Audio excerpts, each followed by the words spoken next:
अस्सलाम वालेकुम नाजरीन, आप देख रहे हैं प्रोग्राम एतराज़ है। मैं हूं आदिल अब्बासी। आज का एतराज़ होगा मुजफ्फराबाद आज़ाद कश्मीर से। आज़ाद कश्मीर के हेडक्वार्टर में दारुल खिलाफे में हम इस वक्त मौजूद हैं, जहां पर हम बात करेंगे आज़ाद कश्मीर इलेक्शन में होने वाली सियासी कैंपेन्स पर। जो पॉलिटिकल कैंपेन्स हुई हैं अब तक, जो जलसे हुए हैं, जो इंतखाबी माहौल है, उस पर कुछ लोगों से बात करेंगे। उनसे जानेंगे कि वो क्या तवक्कुआत रख कर बैठे हुए हैं कि आने वाली हुकूमत किसकी है और आने वाली हुकूमत से उनकी उम्मीदें क्या हैं।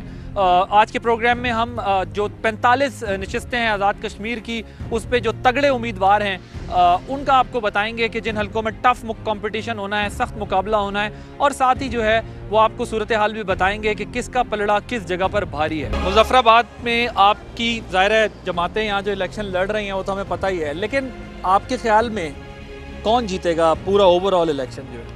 देखें जी, आज़ाद कश्मीर में जो है ना, नून लीग से पिछले 10-15 सालों से जो है ना बहुत ज़्यादा तंग आए हुए हैं। उन्होंने यहाँ पे मेरठ का कत्लेआम किया, उन्होंने यहाँ पे जो है नौजवानों के जो है ना उनको हक पे डाका डाला, और जो है ना 4600 जो है ना भर्तियाँ उन्होंने की जो बगैर किसी उसके की। वो पहले उन्होंने डाक भर्ती किए हुए थे, और फिर एक उन्होंने काले कानून के ज़रिए असम्बली से एक बिल पास किया जिसके तहत उन्होंने उन 4600 मुलाजमीन को जो है ना मुस्तकिल किया। जीतेगा कौन आपके ख्याल में? यहाँ पे इंशाल्लाह हमारा जो, मैं एक PTI का अदना कारकुन हूँ। आपके ख्याल में PTI जीतेगी? जी, कौन जीतने जा रहा है यहाँ इलेक्शन? जी इंशाल्लाह 25 जुलाई को हम तमाम लोग बल्ले पर मोड़ लगाएंगे। इंशाल्लाह PTI को पाकिस्तान में भी जो उसका मंशूर है उस पर जो इम्प्लीमेंट हो रहा है, इंशाल्लाह रिफॉर्म्स का सिलसिला चल पड़ा है।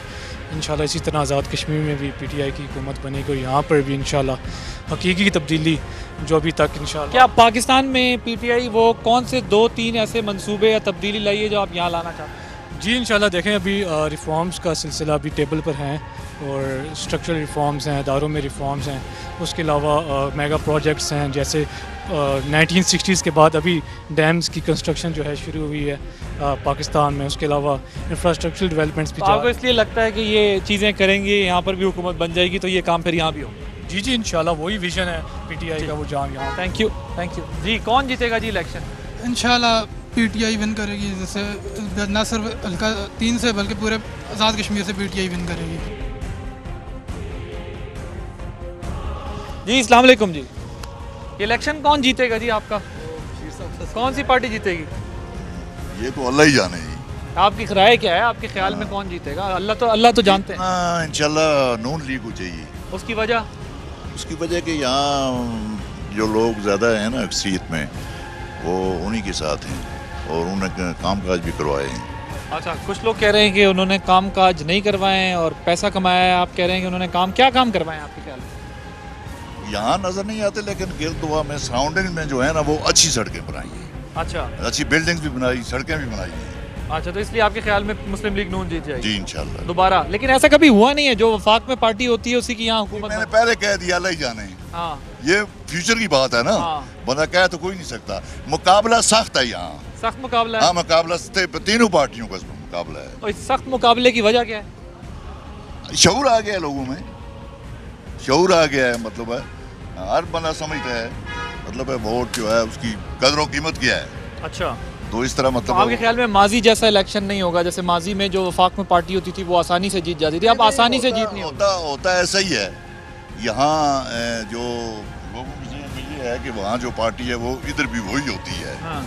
और आजकल भी जो लोगों के जहन में है, लेकिन मेरा अल्लाह बेहतर जानता है क्या होगा अगर इसमें कोई दखल अंदाजी ना हुई। अभी तक कोई दखल अंदाजी हो रही? नहीं, बेहतर नतीजा हो रही है, नहीं बहुत हो रही है।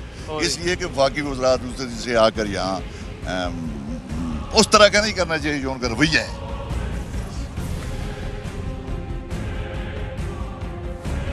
हाँ भाई, वोट किसको डाल रहे हैं आप? इंशाल्लाह तहरीक इंसाफ को। वजह क्या है उसकी? इमरान खान वजह है उसकी, ठीक है। ईमानदार लीडर हैं। मैं ये समझता हूँ कि क़ायद-ए-आज़म के बाद हमें अगर ईमानदार लीडर मिले तो इमरान खान है, ठीक है। अच्छा, ये जो मकामी आपकी लीडरशिप है तहरीक इंसाफ की, आप उसकी वजह से वोट डाल रहे हैं या इमरान खान साहब की वजह से वोट डाल रहे हैं? वैसे तहरीक इंसाफ में हम इमरान खान की वजह से हैं, ठीक है, और बाकी जो आगे हैं वो भी इमरान खान के ही खिलाड़ी हैं, ठीक है। तो इंशाल्लाह हम आज़ाद कश्मीर में अनएक्सपेक्टेड रिजल्ट देंगे 25 तारीख को। सर किसी भी नहीं, कोई भी नहीं कि आते वोट लेके 5 साल चले जाते थे। हम शहरी ने फैसला किया है, आज़ाद उम्मीदवार सरदार मुख्तार अहमद खान साहब को लाएंगे। एक अच्छे इंसान हैं, इस शहर की मुस्तकबिल इसकी बेहतरी करिए, वही काम कर सकते हैं, इनसे नहीं होता।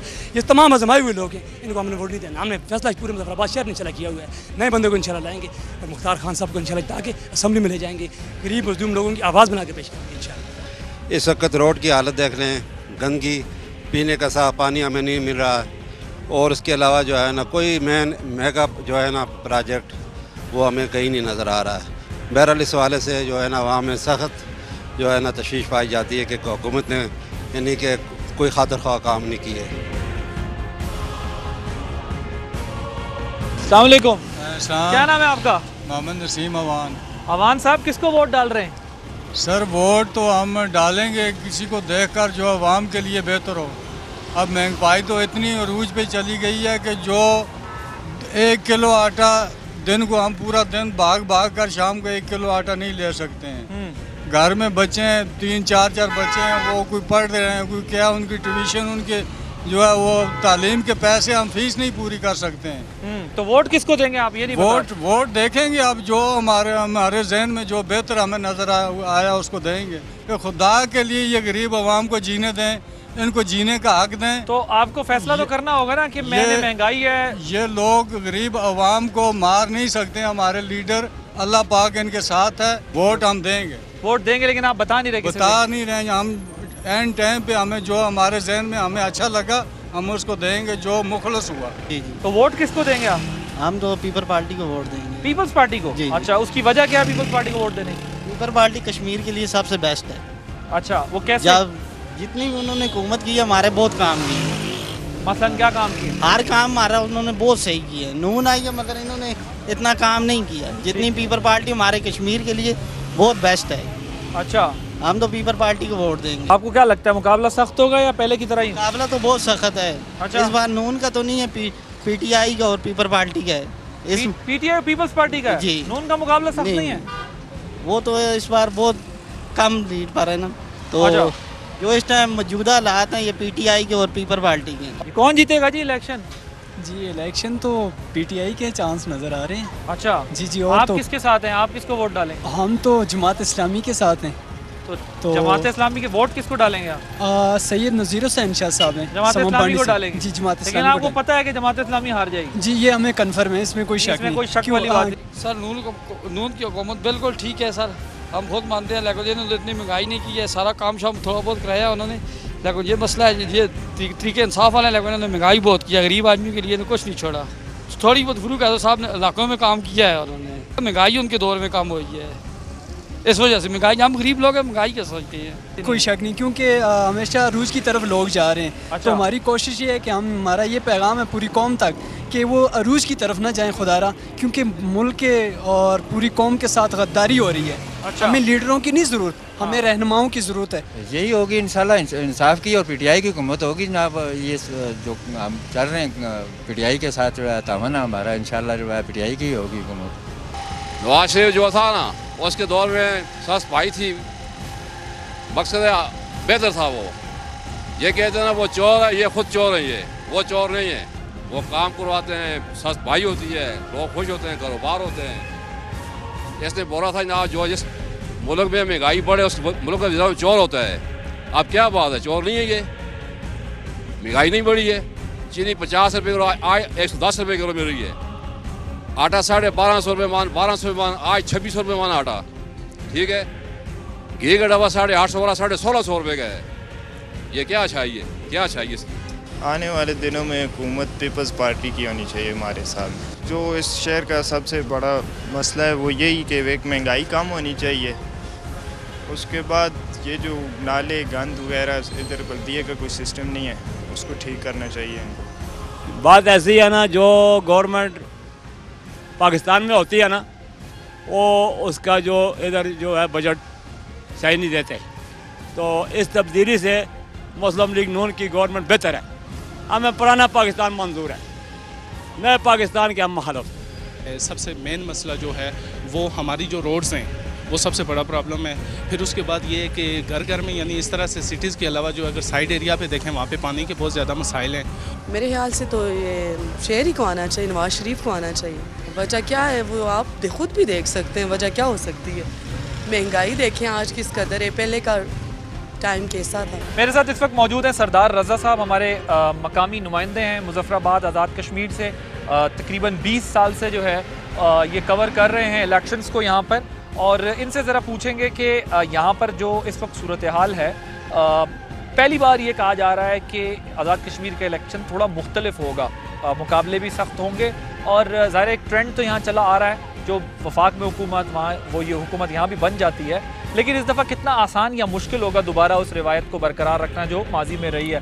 सरदार रज़ा साहब ये बताएं कि ये इलेक्शन जो है आपके नज़दीक कुछ मुख्तलिफ है, या जो बातें हो रही हैं कि नहीं, कुछ लोग कहते हैं कि जी मुख्तलिफ है, कुछ कहते हैं नहीं वही रिवायती अंदाज़ होगा जो वफाक में होता है वो यहाँ होगा, कैसे देखते हैं आप सारी? मैं सबसे पहले तो यही है कि आपको बताऊं कि जो एक इम्प्रेशन होता है, जो सारा एक हवा जिसको कहते हैं, वो चल रही है इस वक्त आज़ाद कश्मीर में तहरीक इंसाफ की। क्या दूसरे नंबर की सियासत जो है वो बरादरी बेस, धड़ेबंदी और साथ साथ रवैयों के ऊपर भी फैसला करेगी कि क्योंकि रवैया जो है वो एक हुकूमत में आने के बाद अगर तब्दील होता है तो उसकी बुनियाद पर भी रिवेंज लिया जाता है या नतीजा तब्दील किया जाता है? देखिए, बरादरी नो डाउट बरादरी भी बड़ी काउंट होती है, लेकिन रवैया मेरे इस वक्त बरादरी से बरादरी टकरा रही है बाज़ जगहों पे। बड़े 5 मुकाबले यहाँ कौन से होंगे? बड़े 5 मुकाबले अगर आप देखें, फारूक हैदर साहब का मुकाबला जो है वो एक टफ होगा, जो उनकी आबाई सीट है। उसके अलावा वादी नीलम का अगर आप देखें, स्पीकर साहब शाह गुलाम कादर का, और दूसरे जो है उनके मद्दे मुकाबले हैं अपना गोले खानदान, उनके मुकाबला काफ़ी टफ हो रहा है। फिर आप इसी तरह अगर देखें तो यहाँ पे सिटी के अंदर एक जो कैंडिडेट इससे पहले 2-3 मरतबा जो है वो मिस कर चुके हैं अपने इलेक्शन को, हार गए, तहरीक इंसाफ के ख्वाजा फारूक है, उनका बड़ा टफ इस वक्त मुकाबला हो रहा है। बाग में भी जलसे, वज़ीर आज़म भी गए वहाँ पर, जो है वो मरियम नवाज़ साहिबा भी गई वहाँ पर, जो है वो तगड़े जलसे हुए हैं। पीपल्स पार्टी ने भी जलसे बड़े किए हैं, सब ने जलसे यहाँ पर किए हैं जो इम्प्रेसिव क्राउड हमें नज़र आए।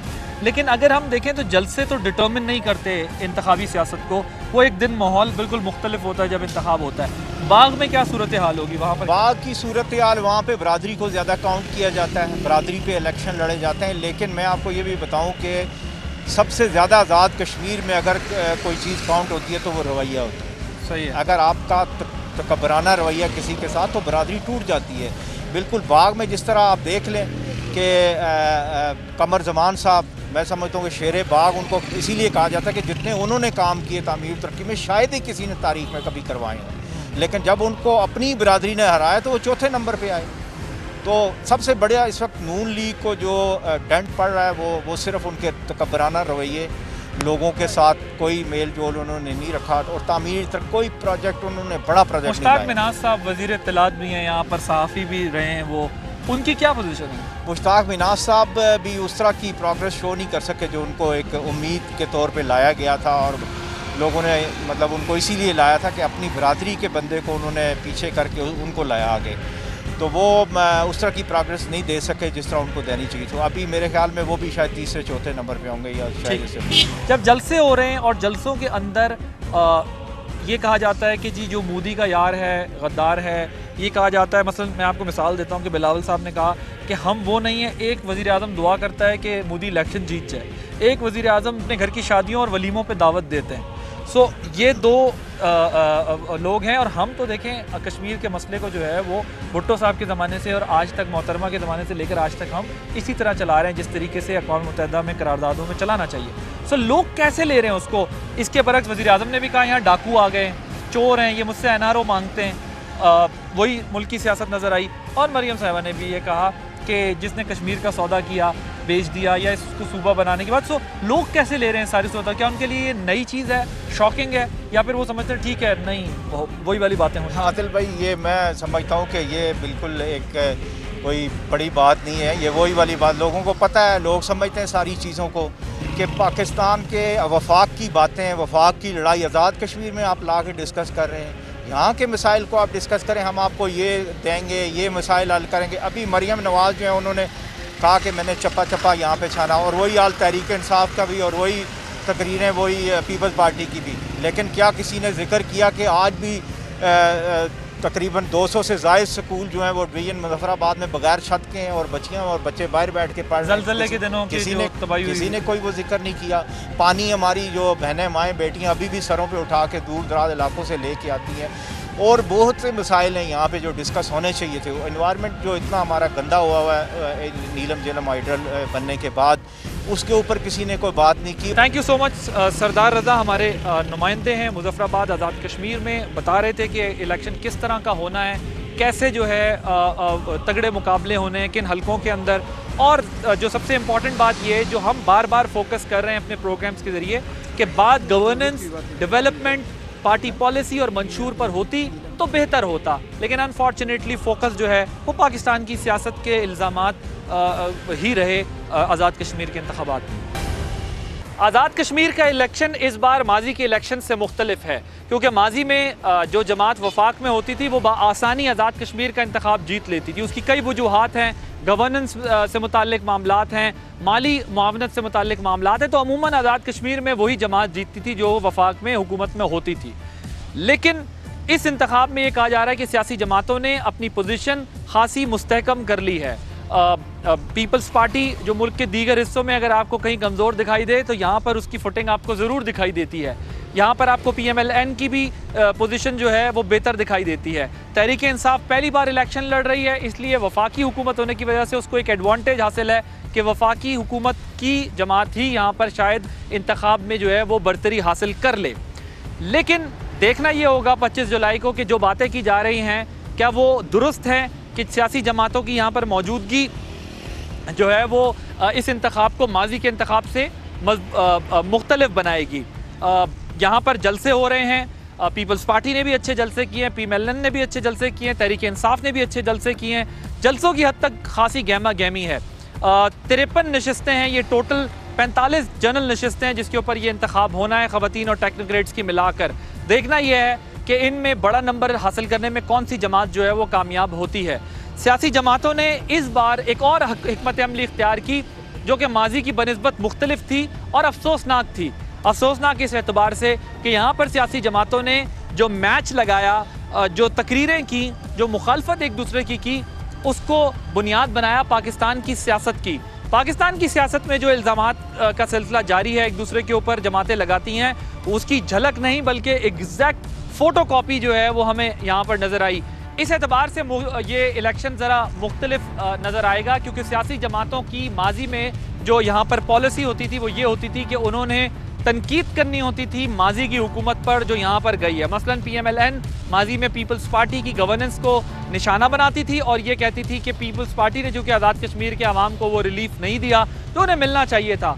इसी तरह मुस्लिम लीग नवाज़ जो है वो जब पावर में आई है, आने के बाद जो कुछ उसने किया है, तहरीक इंसाफ का या दीगर जमातों का भी फोकस वही होना चाहिए था कि यहाँ गवर्नेंस या डेवलपमेंट के कामों में क्या मामलात हुए। लेकिन चूंकि PMLN और पीपल्स पार्टी ने पहले यहाँ जलसे करके इस बात की बुनियाद रख दी थी कि उन्होंने निशाना वज़ीर आज़म पाकिस्तान को बनाया, तहरीक इंसाफ को बनाया और लोगों को बताया कि जो गवर्नेंस का हाल वहाँ है वही का हाल यहाँ पर भी होगा। और साथ में जो कश्मीर को फोकस किया गया कि कश्मीर का सौदा कर दिया गया। मरियम नवाज़ साहिबा ने कहा कि कश्मीर को जो है वो बेच दिया, यहाँ इस कश्मीर को सूबा बनाना चाहते हैं, हम नहीं बनने देंगे।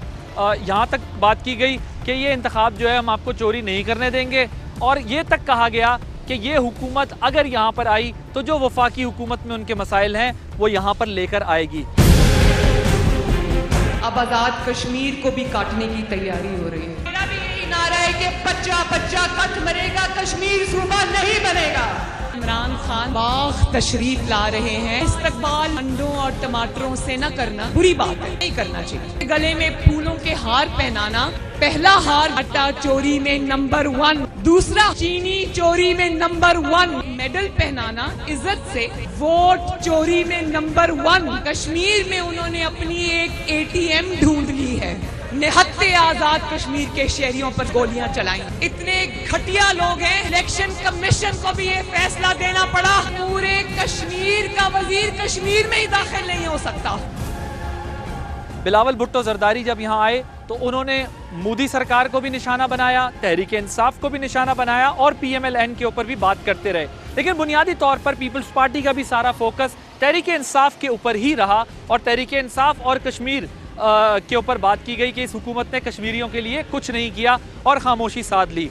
जबकि इसके बरक्स जब तहरीक इंसाफ मैदान में आई तो तहरीक इंसाफ ने भी वही रवैया इख्तियार किया और उन्होंने भी उसका जवाब इस तरह दिया कि prime minister of Pakistan Imran Khan ने कहा कि ये तमाम डाकू जो यहाँ पर मौजूद हैं ये यहाँ पर मुझसे NRO चाहते हैं, मैं अगर आज इन्हें NRO दे दूँ तो ये मसला हल हो जाएगा। सो पाकिस्तान की सियासत की लड़ाई आपको आज़ाद कश्मीर के अंदर नज़र आती है। सारा का सारा फोकस जो है वो वहीं की गवर्नेंस और वहीं की पॉलिटिक्स का यहाँ पर नज़र आता है, ना कि माजी की कारकर्दगी हुकूमतों की वो ज़ेर बहस आए। सारे बड़े बड़े डाकू कभी कह रहे हैं आज हुकूमत गिराएंगे, कल गिराएंगे, ये सिर्फ एक चीज़ मांग रहे हैं, ये चाह रहे हैं कि इमरान खान इनको NRO दे दे, इनके गुने माफ़ कर दे, इनके करप्शन माफ़ कर दे। ऐसी एक्टिंग करे कि बॉलीवुड के अंदर भी कोई ऐसी एक्टिंग ना कर सकता था। ऐसी मासूम बीमार शक्ल बना के झूठे मेडिकल टेस्ट दे के और वो आज बरतानिया चला जाए, ये किसी महज़ब माशरे में नहीं होता। वज़ीर-ए-आज़म पाकिस्तान इमरान खान साहब जब जलसा करने कश्मीर पहुँचे तो उन्होंने अपना जो पहला जलसा था वो बड़ा जलसा किया आज़ाद कश्मीर के इलाके बाग में। जब उन्होंने अपनी तकरीर का आगाज़ किया तो उनका फोकस भी अपोजिशन के लगाए गए इल्ज़ामात का जवाब था। वज़ीर-ए-आज़म ने कहा कि एक यहाँ पर आपको नज़र आ रहा होगा डाकू आए हुए हैं, वो डाकू जो है वो सिर्फ मुझसे NRO मांगते हैं, अगर मैं उन्हें NRO दे दूँ तो सब ख़त्म हो जाएगा। कश्मीरियों को उन्होंने ये याद दिलाया कि अगर आपके जो कश्मीरी बरतानिया में हैं आप उनसे ये पूछिए क्या मुमकिन है कि बरतानिया के अंदर कोई शख्स जुर्म करे और जुर्म करने के बाद जाकर अदालत से या फिर वहाँ पर निज़ाम से NRO मांगे, कोई NRO दे देगा उसको या किसी किस्म का कोई रिलीफ दे देगा? ये मुमकिन ही नहीं है। वहाँ पर बड़े और छोटे और अमीर और गरीब का फ़र्क जो है वो नहीं किया जाता और कानून सबके लिए बराबर होता है। वज़ीर-ए-आज़म ने साथ ही ये भी बताया कि RSS की आइडियोलॉजी जो है वो नुकसान पहुंचा रही है भारत और पाकिस्तान के ताल्लुकात को। कश्मीरियों को ये यकीन दिलाया कि मैं आपकी आवाज़ बनकर, आपका सफ़ीर बनकर पूरी दुनिया में जाऊंगा। साथ ही उनको ये भी बताया क्योंकि एक इल्ज़ाम मुसलसल मरियम नवाज़ साहिबा और बिलावल भुट्टो साहब की जानिब से हुकूमत पे ये लगाया गया कि कश्मीर का सौदा कर दिया, कश्मीर को बेच दिया, कश्मीर को सूबा बनाना चाहते हैं। तो उन्होंने इस अज़म का इआदा किया कि भारत के साथ उस वक्त तक कोई बात नहीं हो सकती जब तक भारत 5 अगस्त के पहले जो पोजीशन थी उस पर नहीं चला जाता और वो फैसले रिवर्स नहीं कर लेता।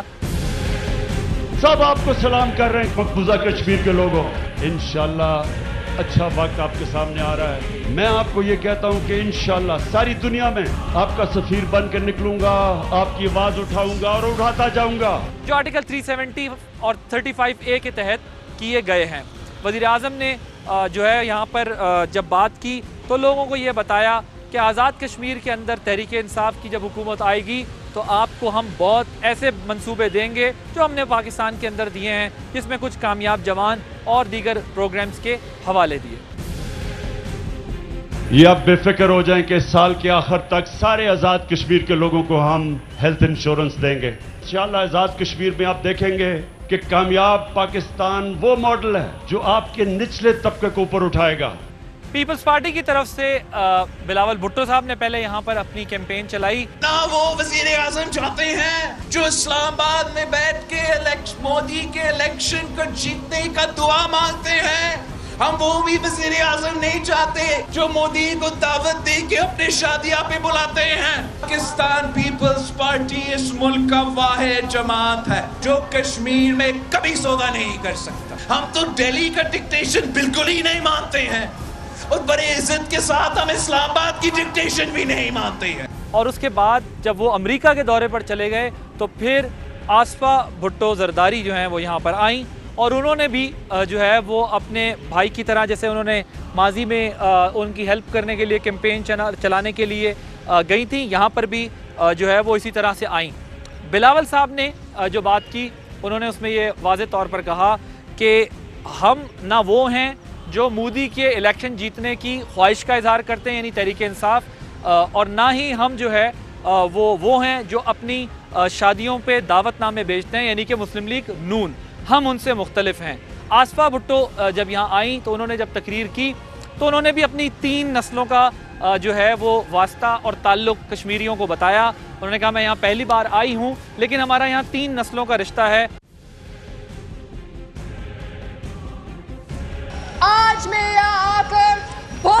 हूँ। ये मेरा कश्मीर का पहला दौरा है और जितने इज्जत और प्यार आपने मुझे दिए मैं उसे भूल नहीं सकती। कश्मीर मेरे दिल के करीब है। शहीद जुल्फिकार अली भुट्टो ने पाकिस्तान पीपल्स पार्टी की बुनियाद मसले कश्मीर पर रखी। मेरे भाई चेयरमैन बिलावल भुट्टो ज़रदारी उसी तरह आपकी आवाज बनेगा।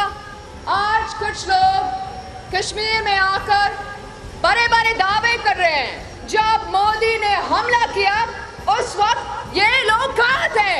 बस यही कहा कि मैं क्या करूं।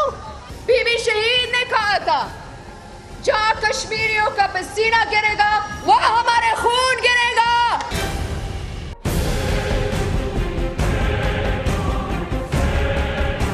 आप किसको वोट देंगे? हम इंशाल्लाह मुस्लिम लीग नून को देंगे वोट। वजह उसकी क्या है? बस हम मियाँ साहब के साथ हैं। मियाँ साहब के साथ है, कोई वजह होगी ना जिस वजह से आप साथ? हम राजा फारूक को सपोर्ट कर रहे हैं। अच्छा, हम उनकी फैमिली की साइड से। उनकी फैमिली की साइड से? जी। इस वजह से काम क्या करवाया उन्होंने यहाँ? उन्होंने काफ़ी ज़्यादा काम करवाया हमारे हल्के 4 में। रोडें वगैरह बेहतर करवाई हैं और पानी की स्कीम वगैरह बाकी सारा किसके। अच्छा, किसको जिता रहे हैं भाई?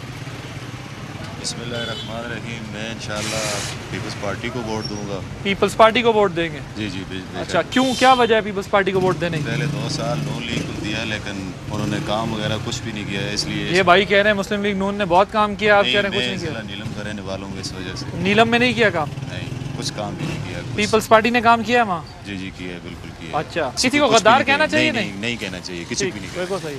किसको इलेक्शन जिता रहे हैं जी? मैं तो वैसे यहाँ पे एक न्यू कैंडिडेट है मुख्तार अब्बासी के नाम से, उनको सपोर्ट कर रहा हूँ। वो आज़ाद लड़ रहे हैं? जी आज़ाद लड़ रहे हैं। तो आज़ाद को आप वोट देंगे? अगर आज़ाद जीत गए तो आप क्या चाहते हैं, किस पार्टी में जाएं? ये चाहता हूँ कि थोड़ा चेंज आना चाहिए।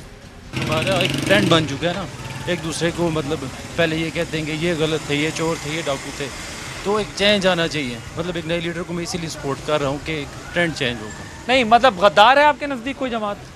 मैं नहीं समझता। किसे जिता रहे हैं जी इलेक्शन आप? इंशाल्लाह पीपल्स पार्टी। पीपल्स पार्टी अगर जीत जाएगी तो आपके नज़दीक क्या ऐसे काम है जो यहाँ के करेगी? मुजफ्फराबाद के जो बुनियादी मामलात हैं, बुनियादी इशू हैं, उन क्या काम इशू करेगी इंशाल्लाह। जो भी मसले हैं। अच्छा, मुझे आप ये बताएं, ये जो सियासी जमातों ने एक दूसरे को गद्दार गद्दार कहा है, आपके नज़दीक कोई पाकिस्तान की पार्टी गद्दार है? ये गैर इखलाकी बात है, ऐसा नहीं कहना चाहिए। किसी भी बंदे का किसी भी पार्टी से ताल्लुक हो, ऐसा अल्फाज इस्तेमाल नहीं करने चाहिए उसके लिए। हाँ जी, वोट किसको दे रहे हैं आप? सर पीपी को। पीपी को? हाँ। वजह क्यों उनको वोट देंगे, क्या किस वजह से? बड़े अरसे से उनके साथ से लेके आऊँ। भाई साहब किसको वोट देंगे आप? तहरीक इंसाफ से। क्यों वोट देंगे, वजह क्या है? आपको तहरीक इंसाफ को आप वोट क्यों देना चाहते हैं? कोई 2 चीज़ें वजूहात आपके जहन में हो? देखिए, एक तो ये है कि 70 साल से ये जो मसला कश्मीर ने सिर्फ मसला बनाया हुआ है कश्मीर का, सिर्फ खेल खेल रहे हैं ये अपना, और कुछ नहीं है इसमें। तो दूसरा नंबर यह है कि इमरान खान साहब ने तब्दीली का नारा मारा हुआ है।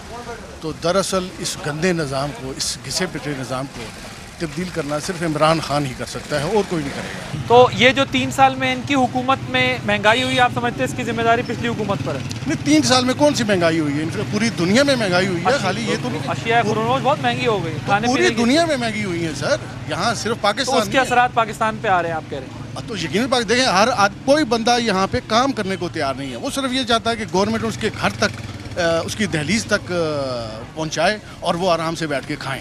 क्या आपको लगता है कि कोई भी जमात पाकिस्तान की आज़ाद कश्मीर को सूबा बनाना चाहती है? नहीं, ऐसा कुछ मसला नहीं। अगर वो ऐसा हो, मैं किसी के ऊपर इल्ज़ाम नहीं लगाना चाहता, ना ये ऐसी कोई बात है। ये सिर्फ एक इलेक्शन स्टंट है और कुछ नहीं। इलेक्शन में किसको वोट डालने जा रहे हैं? हम नून लीग को सपोर्ट करते हैं और करते रहेंगे इंशाल्लाह, इस बार भी करेंगे। उसकी वजह क्या है? उसकी वजह ये है कि महंगाई बहुत ज़्यादा है। आपको पता है, हर जगह में, जिस जगह में जाएं, लोग आवाम यही बात करती है कि महंगाई बहुत ज़्यादा है। अब देखें, रात को पेट्रोल जो है वो और महंगा हो गया है। उसके बाद सोना देखें कहाँ से कहाँ पहुँच गया है। उसके बाद डॉलर की कीमत देखें कहाँ से कहाँ पहुँच गई है। हमारे दुकान के किराए बहुत ज़्यादा बढ़ गए हैं। 17 रुपये यूनिट थी, अब 40 रुपये से अबव हो गई है यूनिट। उसके बाद हम लोग 10-12 हज़ार रुपये सेल्समैन को तनख्वाह देते थे, अभी तक हमारी 20 हज़ार भी दो, उनके अखराजात नहीं पूरे हो सकते हैं। जो जलसे हुए हैं उसमें ये भी कहा गया कि ये भी गद्दार, उसने उसको गद्दार कहा, उसने उसको गद्दार कहा। कोई गद्दार भी है? ये सिर्फ अपनी तरफ माइल करने के लिए होता है कि भाई ये सूबा बनाएंगे, कट मरेंगे, फलां करेंगे, ये वो सूबा नहीं बनेगा। ये सिर्फ इलेक्शन में ये होता है। सियासी लीडर ये कहते हैं कि हमें हमारी तरफ ये आवाम मुतवज्जो हो जाए, वोट हमें डालें। हर पार्टी का ये मौक़िफ़ होता है, हर नए से नए डायलॉग अच्छा, मारते ये हैं। जो गद्दारी का यहाँ पर जलसों में बातें की गई हैं, आपको लगता है कि कोई गद्दार है जमात या कोई बंदा गद्दार? नहीं, ऐसा कुछ भी नहीं है। आप किसको वोट दे रहे हैं जी? आप वो अच्छा हुआ, ज़बरदस्त। तहरीक इंसाफ, मुस्लिम लीग नून, पीपल्स पार्टी, तीनों एक ही जगह पे खड़े हुए हैं। यहाँ पर जो है वो एब्सोल्युटली राइट। वाह, ज़बरदस्त। आप किसको वोट देंगे जी? पीटीआई को। पीटीआई को? वही अच्छा पार्टी है और चोर बडेरे अच्छा नहीं करते हैं। इधर पीटीआई आएगा, इधर इस हल्के से ख्वाजा फारूक जीतेगा इंशाल्लाह। अच्छा, ठीक है, बिल्कुल सही। आप किसको वोट देंगे जी? पीटीआई ख्वाजा फारूक अहमद। अच्छा, उनको क्यों वोट देंगे? उसकी खास वजह क्या होगी? खास वजह ये शहर का आदमी है। अच्छा, और दुख दर्द का, उधर कैमरे में देख के दुख दर्द का साथी है। अच्छा, और इससे पहले सारी जिंदगी उसी को वोट दिया। पहले भी सारी जिंदगी उनको? जितनी जिंदगी है उसमें उसी को वोट दिया। अच्छा, मुझे जान अल्लाह किया, वोट ख्वाजा फारूक को वोट देंगे। पीपल्स पार्टी को? जी, पीपल्स पार्टी को वोट। अच्छा, क्या वजह है उसकी? सर, क्योंकि भुट्टो साहब ने मसला कश्मीर पे पाकिस्तान पीपल्स पार्टी का क़याम रखा और पीपल्स पार्टी कश्मीरियों के लिए एक मुखलस जमात है। बिलावल भुट्टो साहब, चेयरमैन साहब ने ये कहा कि कश्मीरी अगर कहेंगे कि अमन हो तो अमन होगा, कश्मीरी अगर कहेंगे कि जंग हो तो भारत के साथ जंग होगा। इसलिए हमारे लिए कश्मीर के लिए पाकिस्तान पीपल्स पार्टी बहुत अहम है और हमारे साथ वो मुखलिस है। जी, वोट किसको देंगी आप? बिस्मिल्लाहिर्रहमानिर्रहीम, अस्सलाम वालेकुम। मैं वोट पीटीआई को दूंगी। अच्छा, और क्यों देना चाहती हैं, उसकी वजह क्या है? क्योंकि हम इमरान खान को पसंद करते हैं, पीटीआई को हम पसंद करते हैं, इसलिए हमने पीटीआई को वोट देना है इंशाल्लाह। और इंशाल्लाह गवर्नमेंट आज़ाद कश्मीर में पीटीआई की हमने लानी है। आप किसको वोट देंगी जी? हम एमसी को वोट देंगे, मुस्लिम कॉन्फ्रेंस को। और उसकी रीज़न क्या है? उसकी रीज़न ये है कि हम लोग शुरू से ही उसको देते हैं और हम लोग उनको बड़ा सपोर्ट करते हैं और हमारी फैमिली जो है वो शुरू से ही उसी को सपोर्ट करे। अस्सलाम वालेकुम जी, आप किसको वोट देंगे? पीटीआई को। जब यहाँ सियासी जमातों ने जलसे किए हैं, उसमें एक दूसरे को गद्दार भी कहा है, ये भी कहा है कि कश्मीर का सौदा हो गया। आपको लगता है कि कोई कश्मीर का सौदा हो सकता है? नहीं हो सकता। तो गलत किया सियासी जमातों ने? गलत किया उन्होंने। जी, कौन जीत रहा है इलेक्शन? मुझे तो इस बार पीटीआई जीती नज़र आ रही है यहाँ पर। अच्छा, ख्वाजा फारूक साहब पीटीआई कैंडिडेट हैं वो। बिल्कुल ठीक है। तो आप जो है वो पीटीआई को वोट जो डाल रहे हैं उसकी बुनियादी वजह क्या है? देखें, इससे पहले हम नून लीग के डाई हार्ट सपोर्टर्स थे। अच्छा, लेकिन हमने 5 साल उनको देख के देखा है, उन्होंने ज़मीनों पे कब्ज़े किए हैं, उन्होंने नौकरियां बेची हैं उन्होंने, और उन्होंने कारकुनों का इस्तेसाल किया है। उस वजह से जो है हम उनसे बदला लेने के लिए इस बार जो है ना पीटीआई को सपोर्ट कर रहे हैं। आज दिन भर जब हमने मुजफ्फराबाद के गिरदोनवा में और शहर के अंदर लोगों से बात की तो ये अंदाज़ा हुआ कि सियासी जमातें यहाँ पर बहुत मुतहर्रिक हैं, उनके कारकुनान भी यहाँ पर बहुत मुतहर्रिक हैं। लेकिन जो मजमूई तौर पर हमारे सामने एक मंजरनामा है वो यही है कि लोग ये कहते हैं कि जो बुनियादी मसाइल हैं उनके ऊपर ही सियासी जमातों का फोकस होना चाहिए, उनके ऊपर ही तवज्जो होनी चाहिए, जिसमें सेहत, तालीम, इंफ्रास्ट्रक्चर, रोड्स वगैरह। जब मैंने लोगों से बात करके ये जानने की कोशिश की कि यहाँ पर गद्दारी का फतवा भी लगा सूबा बेचने का, सूबा बनाने का और कश्मीर बेचने का, ना तो किसी ने इस बात का एतबार किया कि कश्मीर को कोई बेचना चाहता है और ना ही किसी ने यह माना कि सौदा हो गया है, और ना ही कोई ये मानने को तैयार कि यहाँ पर जो सियासी जमातें हैं पाकिस्तान की वो गद्दार हैं। जो एक बेहतर बात नज़र आई कि सियासी शऊर रखने वाले आज़ाद कश्मीर के अवाम एक दूसरे से शदीद सियासी इख्तिलाफ रखते हैं और वो सियासत के मैदान में एक दूसरे से बदला भी लेना चाहते हैं। लेकिन मजमूई तौर पर जो हमें हमारी सियासी जमातों ने एक तकारीर के ज़रिए माहौल बनाया था, यहाँ पर किसी ने डाकू कहा, किसी ने गद्दार कहा, किसी ने जो है वो उससे सख्त इल्ज़ाम लगाए। आम आवाम का इन इल्ज़ामात से कोई लेना देना दिखाई नहीं दिया, सबको सिर्फ यही दिखाई दिया कि कौन उनके लिए आकर यहाँ पर बेहतर काम कर सकता है। आज हमने आपके सामने जो सूरत हाल रखी है, ये आने वाले दिनों में ये फ़ैसला हो जाएगा कि आज़ाद कश्मीर का इलेक्शन कौन सी जमात जीतती है और यहाँ पर वज़ीर आज़म किस जमात का होता है। लेकिन जो बेहतर बात है वो यही है कि यहाँ के लोग सियासी इख्तिलाफ रखते हैं, ज़ाती इख्तिलाफ नहीं रखते।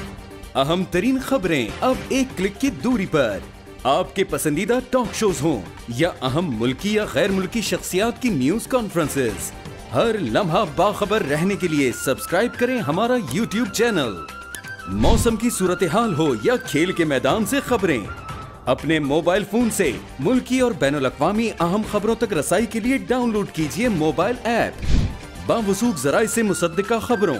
तज्जियों और तबसरों से मुस्तफीद होने के लिए विजिट कीजिए पाकिस्तान की सबसे बड़ी न्यूज वेबसाइट www.arvnews.tv।